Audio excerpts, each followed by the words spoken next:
শীত পড়তেই আমাদের বাগান থেকে তুলে আনি লাল টুসটুসে গোলাপ ফুল। এক একটি পাপড়ি আলাদা করি ভালোবাসায়, স্বচ্ছ জলে ধুয়ে নিই খুব আদর করে, যাতে ধুলোবালি আর পোকামাকড় একদম দূরে সরে যায়। এরপর রোদ্দুরের কোলে পাপড়িগুলো শুকোতে দিই। সব আর্দ্রতা উড়ে গেলে দেশি ওখুলিতে ধীরে ধীরে কুটে নিই, একদম মিহি করে। এই গোলাপগুলোই আমাদের লিপস্টিকের প্রাকৃতিক গোলাপি রং। এবার পালা জঙ্গল থেকে আনা পাম ফলের। এর বীজ ভেঙে পরিষ্কার জলে ভালো করে ধুয়ে নিই, তারপর মসৃণ করে কুটে নেওয়া হয়, যাতে ভেতরের পুষ্টিকর পাম তেল সহজে বেরিয়ে আসে। পাম ফল আর জল দিয়ে কম আঁচে সেদ্ধ করি। ধীরে ধীরে ফলের তেল জলে মিশে যায়। সিদ্ধ হয়ে গেলে সেই তরল পাতলা কাপড়ে ছেঁকে সারা রাত রেখে দিই।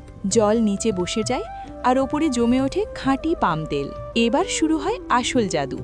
একটি পাত্রে সামান্য পাম তেল নিয়ে হালকা আঁচে গরম করি, তার মধ্যে দিই হলুদ মোম। গলে গেলেই মেশাই ভিটামিন ই, সুগন্ধির জন্য কয়েক ফোঁটা গোলাপ জল, আর রঙের জন্য আমাদের বানানো গোলাপ পাউডার। ভালো করে নেড়ে মিশ্রণটি লিপস্টিকের ছাঁচে ঢেলে সারা রাত ঠান্ডা হতে দিই। আর সকাল হতেই তৈরি একদম ঘরোয়া 100% ন্যাচারাল কেমিক্যাল মুক্ত লিপস্টিক, যা শীতের ফাটা ঠোঁটকে রাখে নরম, মসৃণ আর গোলাপি। আপনি যদি এমন একটি প্রাকৃতিক লিপস্টিক পেতে চান, তাহলে কমেন্ট করুন, লাইক ও সাবস্ক্রাইব করে আমাদের সঙ্গে থেকে যান না।